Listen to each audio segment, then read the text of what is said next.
Thank you. We move to the agenda.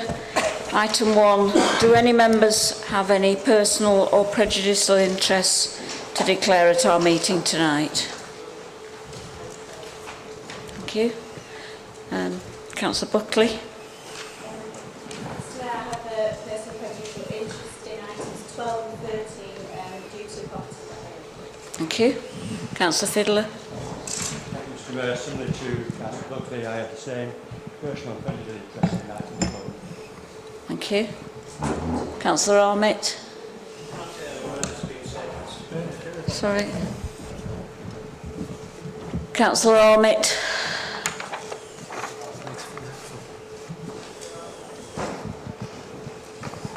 Prejudicial issue due to properties I own that I rent out in the area, so therefore on 12 and 13. Thank you. Is mine on? Yes. It is quite difficult to hear, actually. Is it working properly? Is it on? Councillor Andrews sees you around there.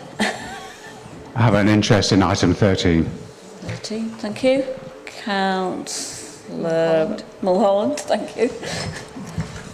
Item 13. Thank you. Councillor Trelfall. Item 12. Councillor Duffy. Item 13. Thank you. Councillor Chedd. Items 12 and 13, same reasons. Thank you. Thank you. Is there anybody left? Councillor Henshaw, did you have your hand up? No? Yeah. Can you wait for the microphone when you need to speak, please? Have we only got one mic tonight? Thank you. It might take a bit longer. Thank you. Agenda item 2, confirmation of the minutes.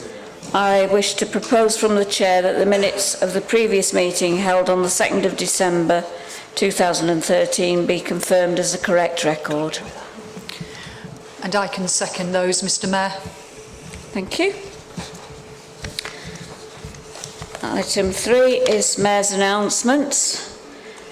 First of all, as this is our first meeting, may I wish you all a very...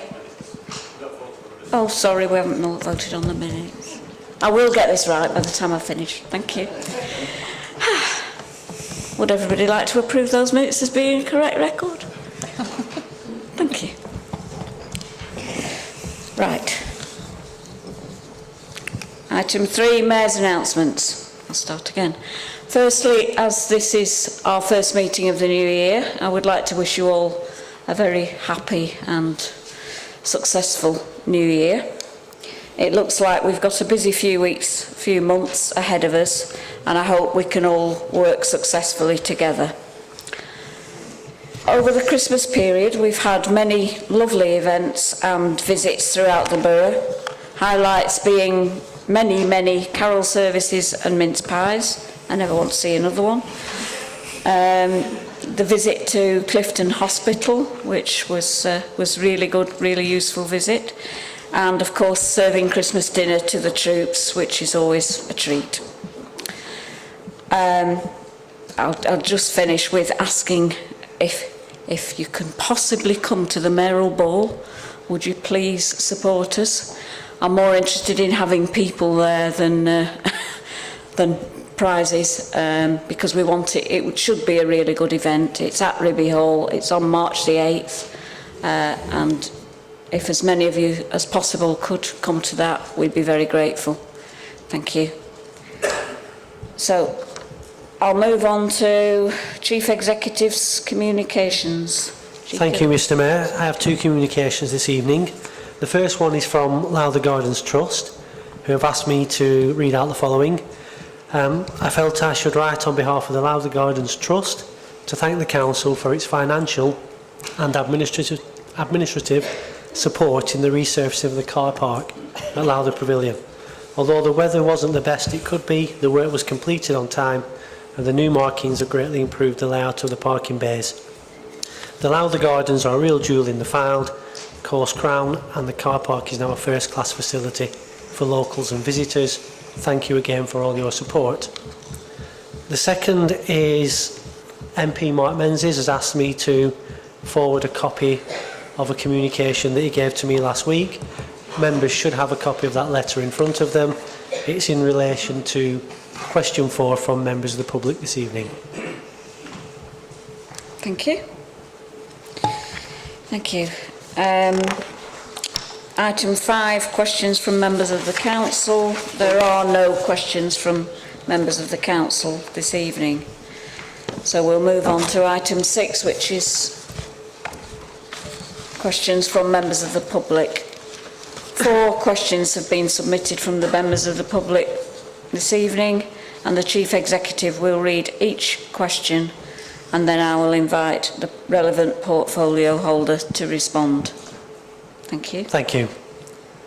Question 1 from Sally Wright.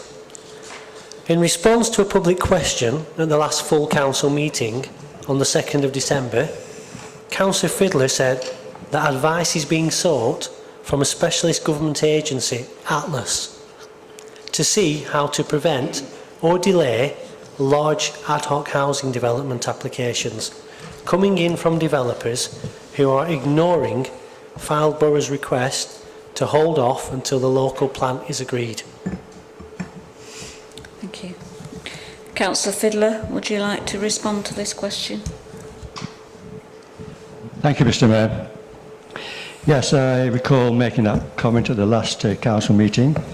And the author of the question explains the significance of involving the government specialist planning agency, which is called Atlas, which is being invited to Fylde to try and avoid the uncoordinated and ad hoc development around Wharton, which would lead to a situation scenario which would preempt the local plan. The question asks the progress since that meeting, which I will relate to. Our officers first met officials of Atlas on the 29th of November. Subsequent to that, the Atlas have given a schedule of help for the Fylde, but if you just think of the procedure, we're asking a government agency, a specialist planning government agency, to help Fylde circumvent government planning policy. And that in itself is quite a unique situation, and I find it somewhat bemusing. However, this schedule of help has been defined. It could not be published and given to Fylde until the Homes and Community Agency, the boss committee at government, gave it its okay. And that was given on the 16th of Jan. So now we are at liberty to use the schedule that Atlas have put forward, and that is now work in progress with our officers, and I will relay the outcome of that to members of this council. Thank you. Question 2. Question 2 from Debbie Adams. The 5-year housing supply figure. At the full council meeting on the 23rd of September, Councillor Fylde said that he anticipated that the outcome of current discussions would be going before the local plan steering group in the next few weeks. In November, Councillor Fylde was still saying that he expected the findings of the study to go before the steering group within the next few weeks. At the full council meeting on the 2nd of December, Councillor Fylde blamed Turley Associates for the delay, but said that the outstanding issues were being addressed and that the final report was anticipated within weeks. 2 weeks later, Councillor Fylde confirmed in the local newspaper that he was expecting the findings in early January.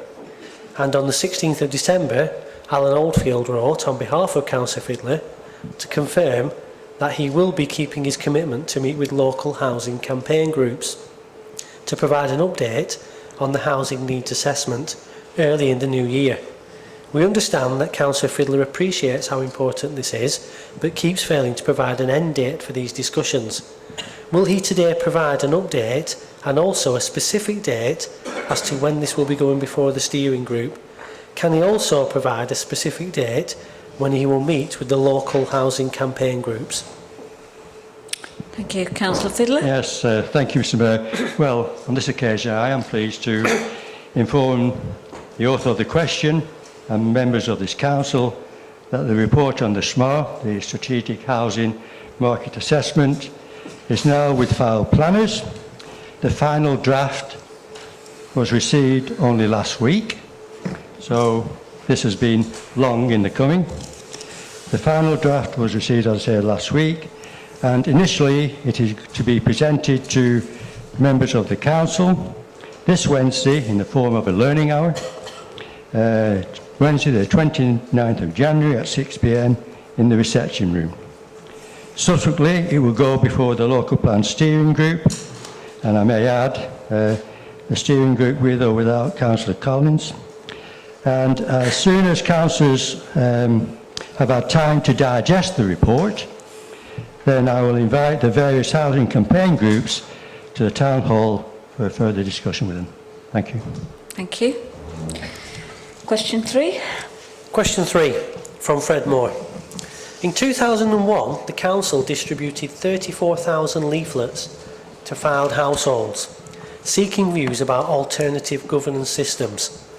2,648 responses were received, with 65% indicating support for a streamlined committee system, 9% opting for leader and cabinet, and the remainder for an elected mayor. In 2005, the council again consulted on changing governance arrangements, this time indirectly via the Fylde LSP newspaper, a press release, resident focus groups, parish councils and the council's website. This produced a narrow majority in favour of the committee system, but only about 400 people responded. This was held to be an inadequate public response, so the change away from committees was implemented irrespective of the small adverse public majority.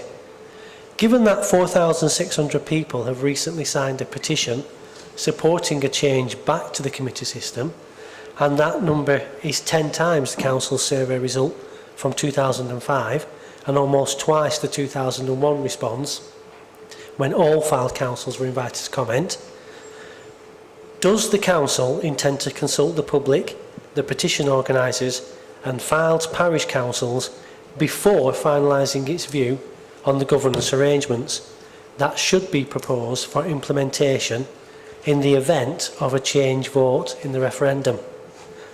And what steps does the council expect to take to advise all its residents of the pros and cons of both the committee system and the leader and cabinet system, in order that they may make an informed referendum choice from balanced official information provided by the council? Thank you. Councillor Reeves, would you like to respond? Thank you very much, Mr Mayor. And I thank Mr Moore for his history lesson, which gives me the opportunity to relate a little history myself before replying to his 2 questions. During the period upon which Mr Moore comments, the electorate of Fylde have gone to the polls on 3 occasions and elected a Conservative administration at each election. In the past 12 years, this Conservative administration has dragged Fylde Borough Council up by its bootlaces. Having been described as a poorly operated council in 2003, thus running the very real risk of government officers putting the council into administration, Fylde Borough Council is now held up as a model council and one of the best operating councils in Lancashire. Under this Conservative cabinet system, Fylde Council finances are the best ever. The administration has been overhauled into a lean, efficient unit. Council tax has been frozen for each of the past 3 years, and the results of the latest satisfaction survey shows that 97% of the residents think Fylde is a great place to live.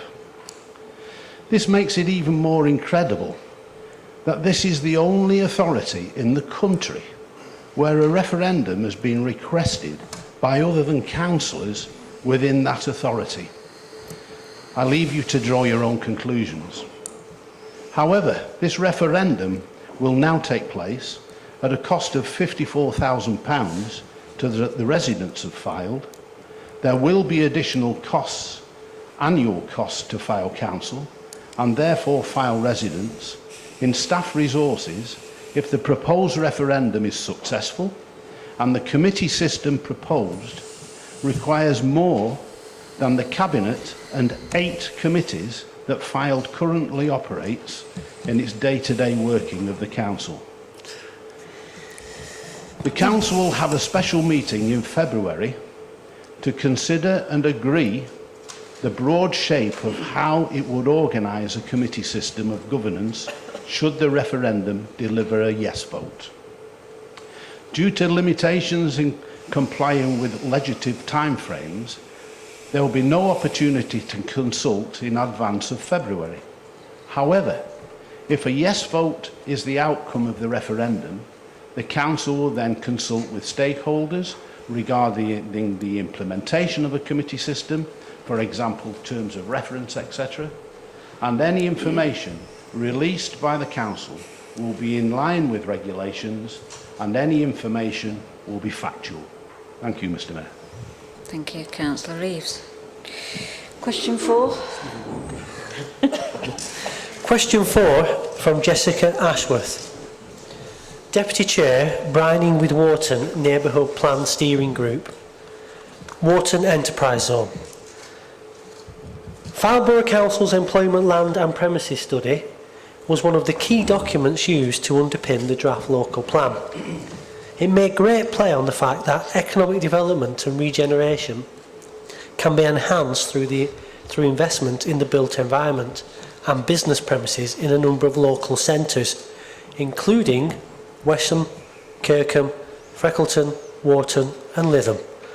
This will ensure hubs of economic development are created.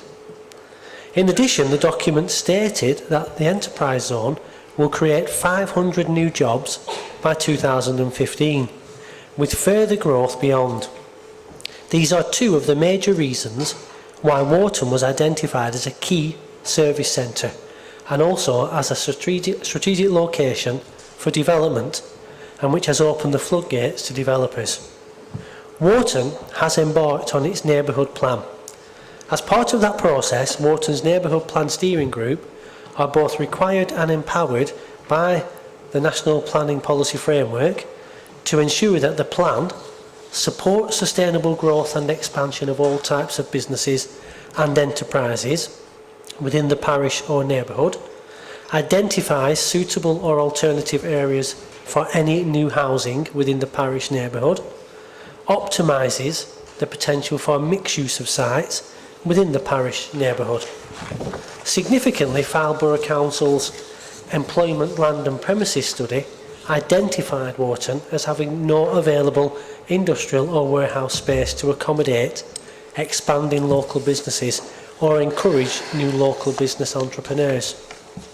Mark Menzies MP has gone on record to say that the enterprise zone is going to be a slow burner and that the enterprise zone and British Aerospace together will probably not provide any more jobs in 10 years' time than are currently provided at British Aerospace. Whilst the major focus of the enterprise zone is on attracting new high-end business from outside the region, it was acknowledged early on that there may be exceptional circumstances where a local occupier relocation or expansion could be appropriate, though they may not qualify for the zone benefits. So, given the lack of available employment land for local people in Wharton, given the expectation of the enterprise zone, and given the threat to the countryside around Wharton from developers, the Brining with Wharton Neighbourhood Plan Steering Group respectfully asks Fylde Borough Council to make representations to Lancashire County Council and the Enterprises Minister to ask for a review of the terms and conditions of the enterprise zone, to see if the site could be broadened for more mixed use in order to promote and support the local economy of Wharton and local businesses who currently have nowhere to expand or relocate to except out of the area, allow some housing development on what will inevitably be unused brownfield land to avoid greenfield sites around Wharton being built on unnecessarily. Thank you. Councillor Fydler, would you like to respond to this question? Yes, thank you, Mr. Mayor. I think I can say that the answer will be considerably shorter than the preamble and the question itself. And I think there are two central issues within the preamble and question. The first, will Fylde lobby LCC and the government to reduce the extent of the enterprise zone at Wharton in order to provide additional brownfield, which in turn could reduce the amount of greenfield proposed for housing in the preferred option? The answer, Mr. Mayor, is emphatically no. Fylde and others lobbied extensively for the enterprise designation at Wharton, realising the long-term economic benefit for the area. But I do hope the author of the question can take some comfort in that the planning policy team are working hard at the present to try and reduce the amount of land that's described in the preferred option.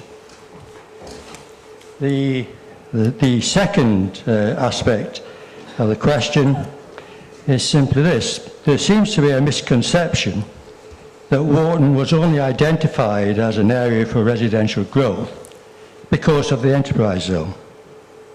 Simply, it was not. The enterprise zone adds to the justification for the land described in the preferred option, but it was not the trigger for growth. The growth concept at Wharton has been there for many, many years, and possibly something that the author of the question and members of this council are not aware of. In the previous local plan, and the previous local plan was a genuine local plan, the Fylde were under the direction of the Lancashire Structure Plan, and we were being told, as in the previous RSS, that the number of houses we would have to deliver at that time in the period 1991 to 2006 was 347 houses per year.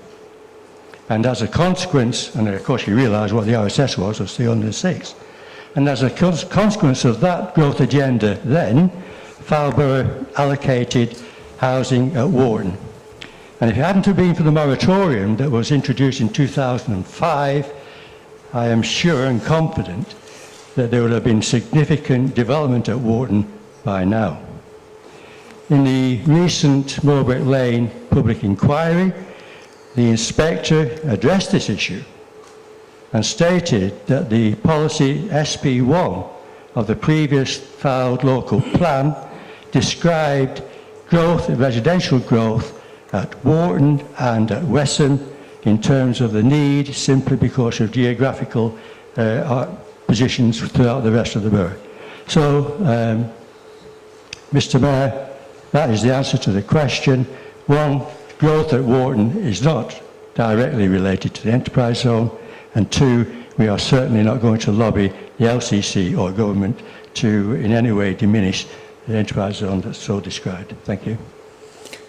Thank you, Councillor Fydler. Right, if we can move on to agenda item 7, a notice of motion.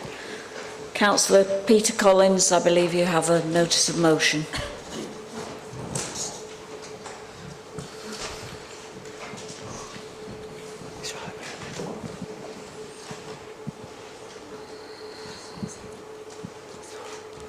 Thank you, Mr. Mayor. I move that the local plan steering group be discontinued with immediate effect. I have a seconder. I refer to the Cabinet meeting of last November. The policy holder for development and planning presented a report asking for an extra £105,000 needed to complete the development plan. This is on top of the budget set by Cabinet in September 2011 of £368,000. That's an increase of almost 30%. The two main reasons given were changes in legislation and policy, These were the introduction of the MPPF and the revocation of the RSS. Mr Mayor, the report only tells half the story, because when the budget was set in September 2011, the MPPF draft version had already gone out to consultation, and we were aware of it when we've been aware of it for 2 months. The published version appeared in March 2012, almost 2 years ago. So to say that the MPPF has contributed all this, yes, perhaps there has been extra work, but we were aware of it when the budget was set. If we move on to the revocation of the RSS, if we go back to the last election, the coalition agreement that was signed in May 2010, there was a specific aim of this government to revoke all regional spatial strategies. So almost 4 years ago, we knew that the RSS was going to be revoked. And for almost 4 years, we've known we would need an up-to-date housing requirement figure to inform our development plan. We still have no housing requirement figure, and we are 30% over budget. The issues and options part of the local plan went out for consultation last year amid controversy without the benefit of that up-to-date figure. There were other issues and much opposition from members of the steering group, and a minority report was prepared to outline the opposition to that consultation, to that report going out for consultation at that time. Now, I have to question the role of the steering group. It has no power. It's merely advisory to the portfolio holder. I have attended all but one of the meetings. I have tried to make a positive input. But there have been too many instances where important points made in meetings have not been minuted or even been attributed to the wrong person. I have to ask myself why. Why are the minutes not accurate? Right at the start of the process, I found the portfolio holder to be parochial, and he's not been mindful of what has been proposed in neighbouring authorities. Consultants have been shown to be lacking in their knowledge. I have come to the conclusion that the group is there simply to give credibility and the appearance of democracy to the decisions of the portfolio holder. The group has no power, the meetings are held in secret, and the minutes have been suspect. This, of course, could not happen under a committee system. The steering group was formed to provide openness and transparency to the development plan process. The community-focused scrutiny committee last week rejected a request from a member of the public that the steering group be opened up to the public. I find the arguments against transparency to be weak, that councillors will be afraid to say in public what they say in private. They should not be councillors. Have we not learned the lessons of the informal cabinet meetings, where the debate took place behind closed doors, and then the decision announced at formal cabinet meetings? The word announced was used by the leader of this council. Have we moved on or not? Mr Mayor, I did not stand for election to this council to be party to such secret meetings or to give credibility to any decisions made in secret. It is the portfolio holder who makes the decisions, and it is he alone who should take responsibility for those decisions. Hence, I move the motion that the local plan steering group be discontinued with immediate effect. Thank you, Mr Mayor, and I believe Councillor Rhodes is going to second the motion. Thank you. Councillor Rhodes? I stand to second the motion, but I'd like to reserve my right to speak. Thank you.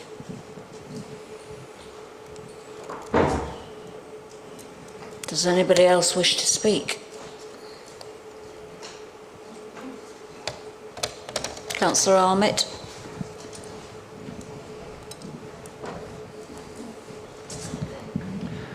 Thank you, Mr Mayor. When I first saw the motion and I spoke to the portfolio holder about it, I said, just say, okay then, fine. There is no reason for this meeting to take place. This is done to try and involve people. This is trying to spread democracy. This is trying to get people involved in meetings. We hear a lot of talk about let's go to a committee system. It's brought up irrelevantly during the proposal. And we've heard history before in past committees of independent members apparently walking off committees and not turning up.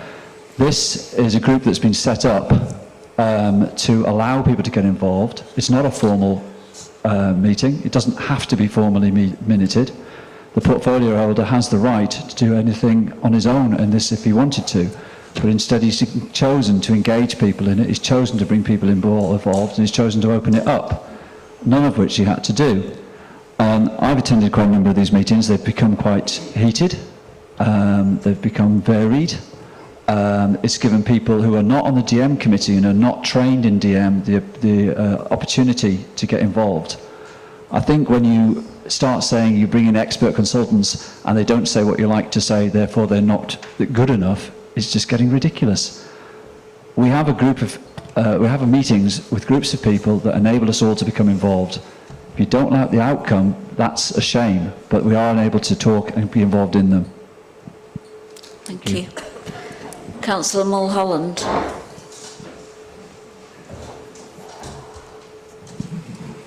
Thank you, Mr Mayor. Well, unfortunately, I will be voting against this not a motion, but can I just say I'm not quite sure why the issue about whether these meetings are public or not was dragged in. I don't know whether that was part of the argument. It's only happened after the notice of motion came in. I personally had good reasons for talking against the public being allowed in. I still have. I think working groups of the council, task and finish groups, it's not the right place for press and public to be in. You want to have open and honest discussions. You want to be able to say what you want to say without fear of being reported. You want to bounce ideas about. I think quite rightly all council meetings and committee meetings are open to the press and the public. That's how it should be. The cabinet system I've never liked, but you have to work with what you've got. I think it's unfortunate that there's a cost involved now because of the petition. It's unfortunate the cost involved, but of course, had something been done and it was discussed, I think it was kicked into long grass, had more discussions taken place, we might not have had that cost. And we could have done it without the petition or without the proposed vote. So, in terms of what this is about, which is the steering group, and let's not cloud it with the other thing, Councillor Fylde apparently needing to have the steering group. He could have made all the decisions on his own, behind closed doors. That is the way the cabinet works, is the portfolio holder. It's wrong. I detest it. It's totally undemocratic, totally wrong. But he didn't do that. Now, whatever your reason is, if Councillor Fylde has thought this out, and I'm sure he has, he's not a stupid bloke, I'm sure Councillor Fylde thought, I'm not going to make decisions on my own and then have to fight everybody every step of the way. I'll get people in. I'll get people in and hear their ideas. I'll get them involved. It seems to make sense to me. In fact, it's really what we're arguing for in terms of arguing for a more democratic committee system. So I'm not quite sure why I'd want to vote against it. Yeah, it's all right saying, you keep your bat and ball, I'm not playing, I'm going home. But this is an important issue. This is about, Fylde Borough Council and its future. Sorry, but I want to be involved. Thank you, Mr. Thank you. Councillor Singleton. Aitken. Thank you, Mr. Mayor. I think we're worried about questions coming from the public and from the press. I think it's only right to say that questions from the public is, if you like, it's a normal process of transparent council. As for the press, as I said before, if there's nothing to hide, then we should not be afraid of the press being involved. Thank you, Mr. Mayor. Thank you, Councillor Singleton. Councillor Aitken. Thank you, Mr. Mayor.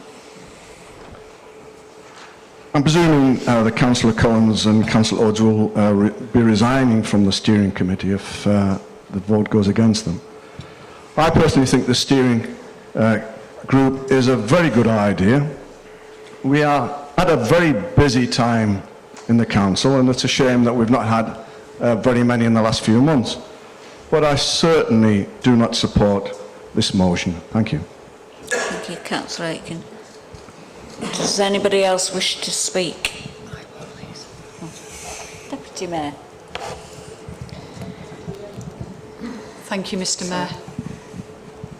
Sorry, go ahead.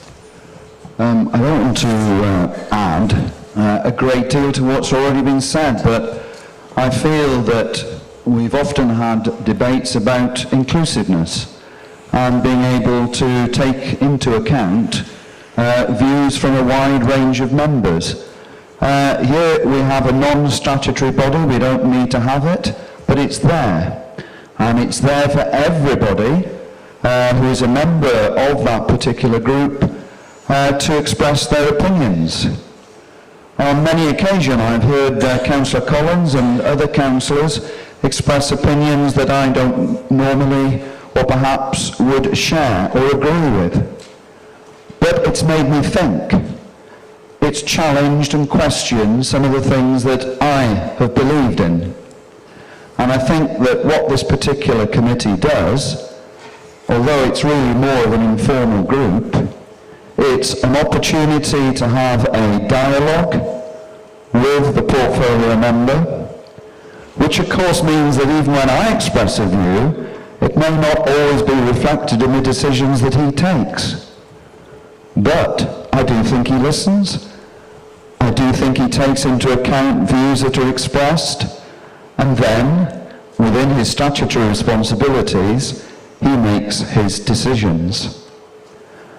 I would be very saddened if not only was this committee not to exist, but if any of the members actually resigned. Because I feel the value of the committee is to have representation from all sides, and for me to be able to hear that particular view, and to know that I have an opportunity to put views forward to the portfolio holder, which I hope he will take into consideration when coming to his decisions. So I'm against the proposal. Thank you, Councillor Redcliffe. Councillor Silvord. Thank you, Mr. Mayor. I'm a little bit confused with this microphone. Is that the? Is that on?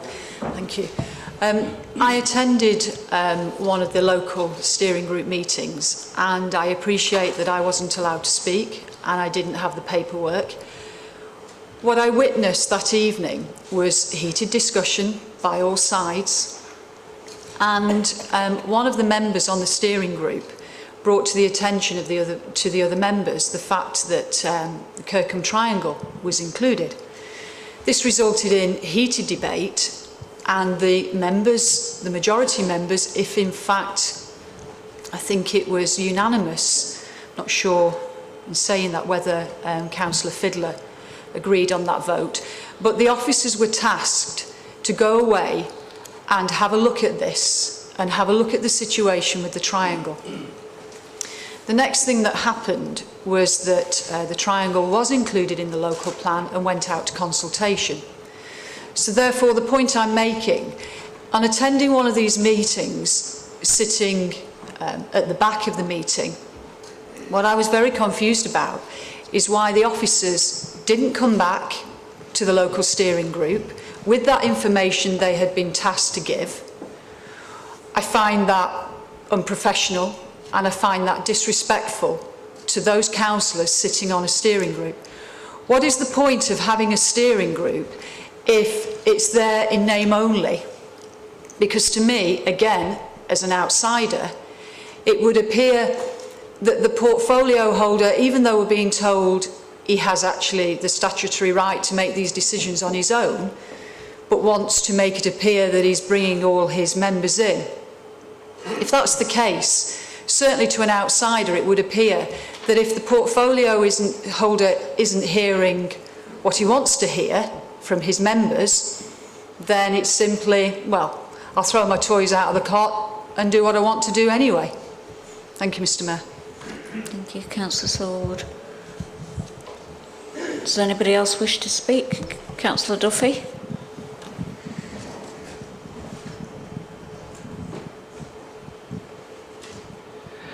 Thank you, Mr. Mayor.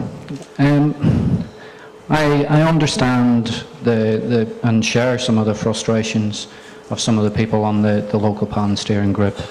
It's not, as Councillor Armit said, it's not really a forum where any councillor can have input. It's made up of members of the Development Management Committee and a couple of others, non-councillors. Well, sorry, the leader and it used to be, what was it, the leader of the LSP. So it's not open to councillors other than to come along and watch like Councillor Silverwood did. But yeah, I mean, there is frustration over we do have heated debate, and the minutes don't always reflect what we've said. And even when there seems to be an agreement by members of the group, the decisions that come out are totally different. But I do understand that it is, with what we've got at the minute, it is Councillor Fiddler's prerogative to do that, and then it does have to come to full council anyway for final approval. So that's the way it works. I do agree with a lot of the comments that have been said tonight as well, though. I mean, the local plan steering group, that's the only way that we have of knowing what's going on. I certainly don't want to find out about what's going on after the decision's been made. I would like to have some input into that, and okay, sometimes it might not be listened to, that's fair enough. But at least I know what decisions are being made, even if I don't have an influence on what the final decision is. So I would like to know before the decision's made, and the local plan steering group, I feel, it at least achieves that, if nothing else. I don't want to be, and the other thing is, I'm sure that the public would like to know what decisions are being made before the final decision comes out. It is an informal group. It was set up by the portfolio holder for plan and development. Anybody can argue about the reasons for that, whether it was to share the blame or whether it was a genuine attempt at being inclusive. But the one thing that is clear is that it isn't open and transparent. I would have loved to have heard the debate at the Community Focus Scrutiny Committee meeting last week. It wasn't on the agenda, so I wasn't aware that was going to happen. But I did check the minutes of the meeting so that I could see what opinions had been expressed there. And basically, the minutes, apart from repeating the question that was asked by a member of the public, basically said that, and I quote, the questions were addressed during the course of the presentation. That's it. That's all that was in the minutes. So I have no idea about what opinions were expressed or the pros and cons of the meeting being open to the public. The minutes are published on the internet, but perhaps not in their full form.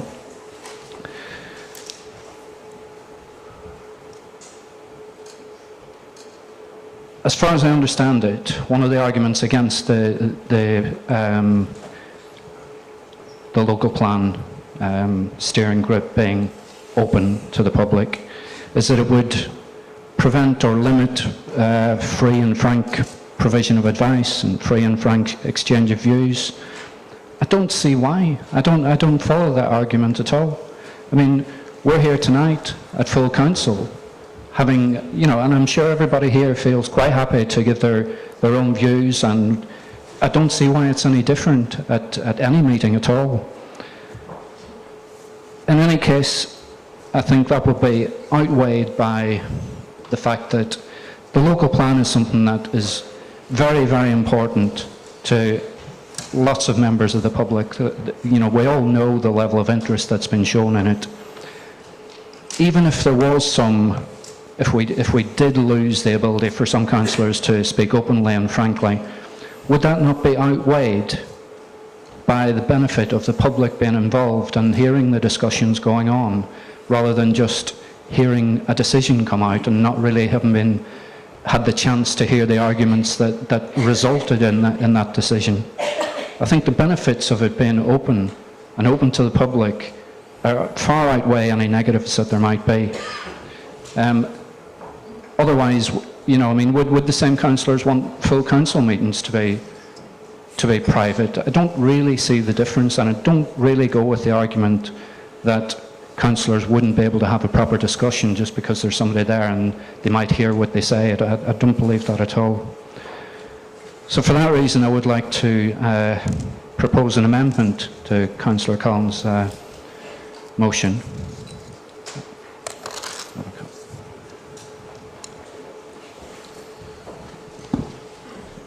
The amendment I have is that this council recommends to the portfolio holder for planning and development that, in the interests of openness and transparency, meetings of the local plan steering group broadly follow the same access rules as all meetings of the council, its committees and subcommittees, as defined in section 1 of part 4E, access to information